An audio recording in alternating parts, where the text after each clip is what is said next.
Hello नमस्कार साथियों, स्वागत है आपका नवोदय विद्यालय समिति में। साथियों, जैसा कि आपको पता है, मेरे सेल पर का स्किल टेस्ट की डेट जारी कर दी गई थी और उसके हाल ही एडमिट कार्ड जारी कर दिए गए हैं। तो चलिए हम सीखते हैं कि एडमिट कार्ड किस तरीके से निकाले जाते हैं। सबसे पहले आप नवोदय विद्यालय की मेन साइट के ऊपर आ जाओगे और ऊपर ही दिया हुआ है click here to download e collector skill test tray test post of मे सेल पर। ठीक है, जैसे ही आप इस पर क्लिक करोगे आपके पास में कुछ इस तरीके का ड्राइव खुल के आ जाएगा सामने। तो जैसे आप नीचे आओगे तो इम्पोर्टेंट लिंक्स आएगा आपको, और इसके ऊपर जैसे ही आप क्लिक करोगे सबसे पहले आपको कैटेगरी सेलेक्ट करनी है आपकी। ठीक है, तो इसके अंदर आपको एक तो दे रखा है डायरेक्ट रिक्वायरमेंट ड्राइव, और उसी के ऊपर क्लिक करना है। इसके बाद आपको रजिस्ट्रेशन नंबर टाइप करने हैं आपके। जैसे कि मेरे पास में एक साथी के रजिस्ट्रेशन नंबर हैं और मैं वो आपको डाल के निकाल के दिखा देता हूँ।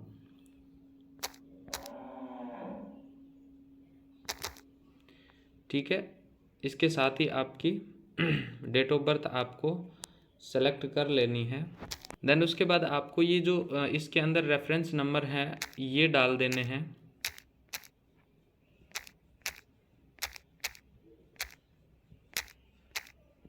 और साइन इन के ऊपर क्लिक कर दें। तो जैसे ही आप क्लिक करोगे इसके ऊपर आपका कुछ इस प्रकार से आ जाएगा।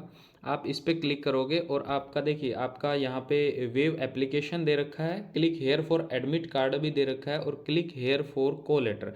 आपको को लेटर के ऊपर क्लिक करना है। जैसे ही आप इसके ऊपर क्लिक करोगे आपके पास में कुछ इस तरीके का ये ड्राइव खोल के दे देगा। तो आपके पास में देखिए ये 15 तारीख को आपका एडमिट कार्ड जारी कर दिया गया था, और डॉक्यूमेंट वेरिफिकेशन की डेट दे रखी है 22/9/2025।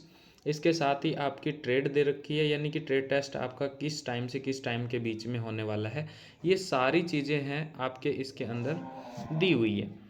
ठीक है, इसके बाद में आपको क्या क्या लेके जाना है देखिए। उनके साथियों पहला दे रखा है आपको 10वीं की मार्कशीट लेके जानी है। ठीक है, original certificate support of category आपको मैंने बता दिया था कि आपको कैटेगरी का आपका सर्टिफिकेट लेके जाना है। आप ऐसे इसके बाद दे रखा है कि आपके पास एक्सपीरियंस सर्टिफिकेट, जिसके अंदर क्लियरली मेंशन हो कि जो आपका एक्सपीरियंस पीरियड है और उसकी नेचर ऑफ ड्यूटी है ये उसके ऊपर क्लियरली मेंशन होनी चाहिए। आगे दे रखा है in case already in service या जॉब। तो आपके पास में यदि आप किसी संस्था में जॉब कर रहे हो तो आपके पास नो ऑब्जेक्शन सर्टिफिकेट होना चाहिए, ये भी इन्होंने इसके अंदर दिया है।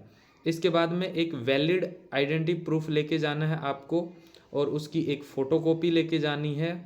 उसके बाद आपको 2 लेटेस्ट पासपोर्ट साइज़ फ़ोटोग्राफी ये लेके जानी है। और लास्ट दे रखा है कि आपके पास में एडमिट कार्ड का एक कॉपी होना चाहिए।